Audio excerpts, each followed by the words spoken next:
Security is ramping up for tomorrow's RNC convention in Milwaukee.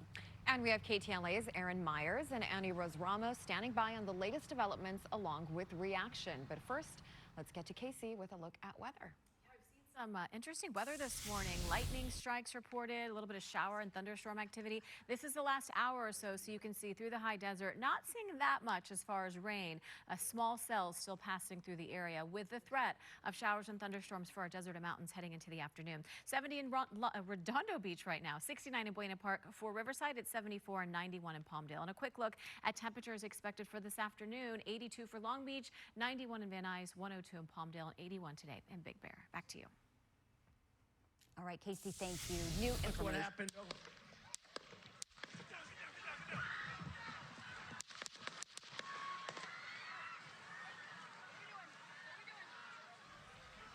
New information continuing to come in this morning following that assassination attempt on former President Donald Trump. The chaos playing out during a rally in Pennsylvania. KTLA's Annie Rose Ramos joins us live in the studio with the very latest developments. Annie Rose, good morning. Ladies, good morning to you both. We're learning new information at this hour coming from the Associated Press, who is now reporting explosive devices were found in the suspected shooter's car, and bomb-making materials were found in his home of the man who officials say tried to assassinate former President Donald Trump. We do not currently have an identified motive, although our investigators are working tirelessly to attempt to identify what that motive was. Saturday, just after 6 p.m. local time, former President Trump takes the stage at a campaign rally in Butler, Pennsylvania, just north of Pittsburgh. It's an outdoor arena, and there were said to be thousands of people in those crowds you're looking at there. And then, all of a sudden, you hear gunshots.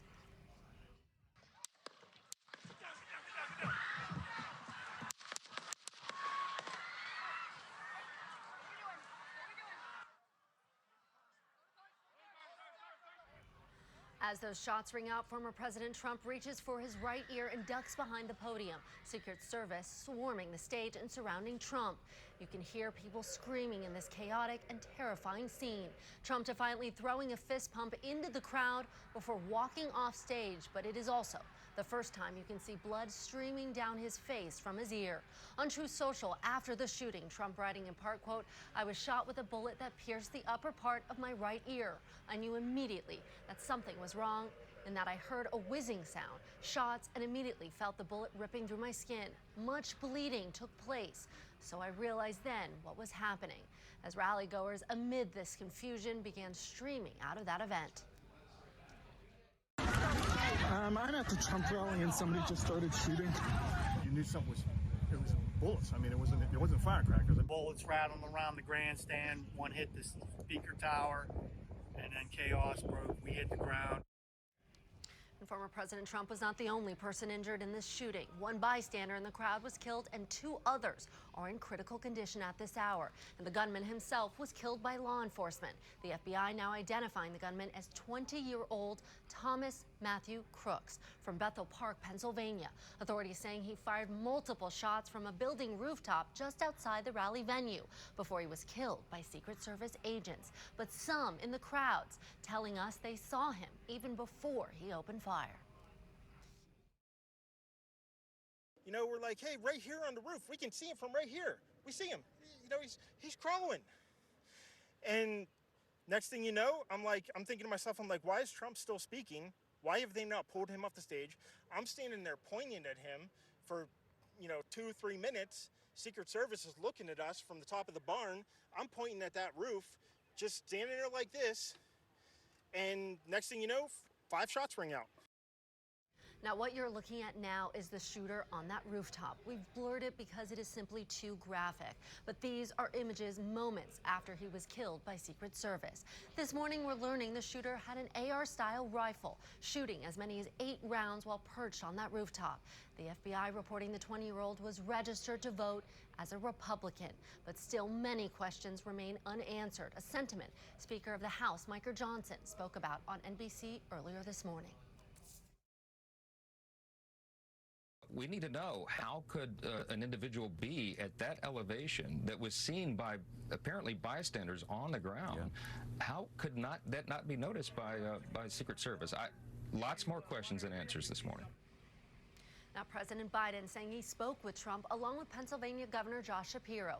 Biden returning to the White House there from his home in Delaware on Saturday after addressing the nation, denouncing this violence. Today, he will receive an updated briefing from Homeland Security and law enforcement on the shooting. Now, last night, we saw Trump departing a hospital in Pennsylvania after he was discharged, his motorcade then taking him to the airport. Trump eventually returning to New Jersey after the shooting, as many are reacting to what happened. New this hour, we're hearing from the former First Lady Melania Trump, who writes, in part, quote, "When I watched that violent bullet strike my husband, Donald, I realized my life and Barron's life were on the brink of devastating change. I'm grateful to the brave Secret Service agents and law enforcement officials who risked their own lives to protect my husband." And the Republican National Convention, the RNC, begins on Monday, tomorrow. Trump's campaign confirming he still plans to attend. And earlier today, Trump writing on his social media account calling for unity, saying it is more important now than ever. Lauren? Annie Rose, thank you for that. And in the wake of this assassination attempt, supporters of former President Trump gathering outside Trump Tower in New York City last night. Footage from one supporter shows the crowd. You're looking at that here. Both NYPD and New York State police vehicles also seen on the street. The Trump campaign reports despite the assassination attempt on former President Donald Trump, he is looking forward to meeting supporters at the RNC in Milwaukee as planned.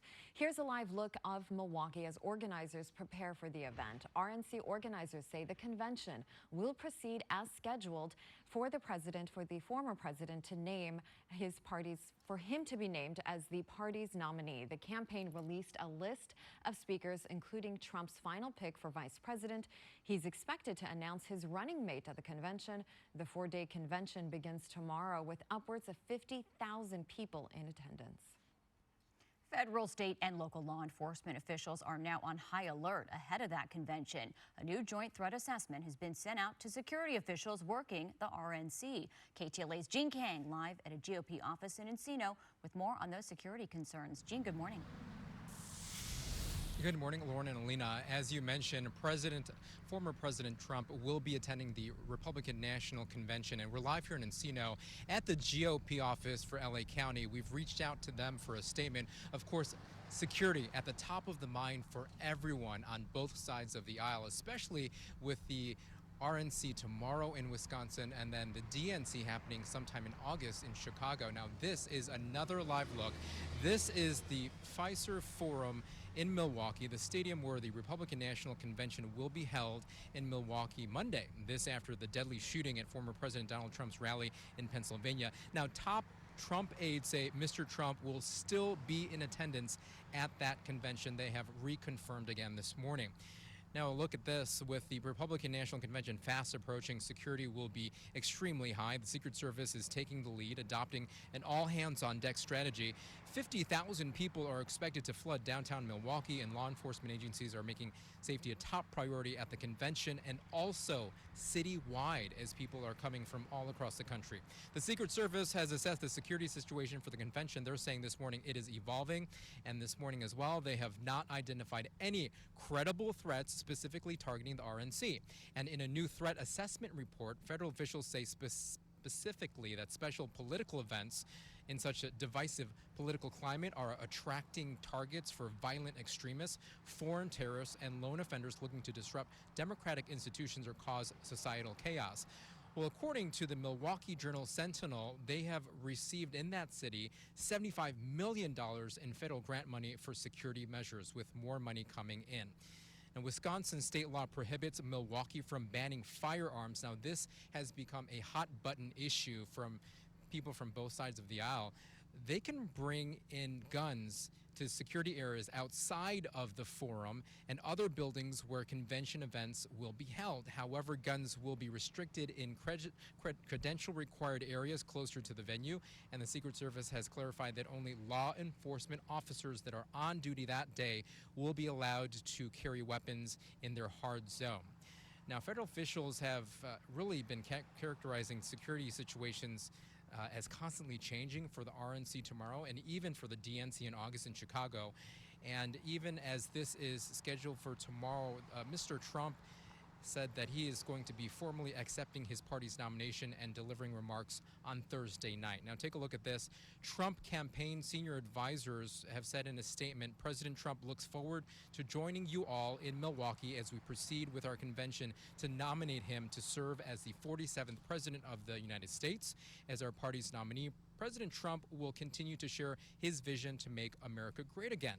And when it comes to security, there are a lot of people speaking out, politicians, because they will be at that convention. Florida Senator Rick Scott says on X, formerly known as Twitter, the director of the Secret Service needs to come out as soon as possible. Let us know how this happened and how everyone at the RNC and DNC conventions will be safe. So the folks that are out there that are going out to support that convention and many politicians coming in from across the country, very concerned about how tight security will be.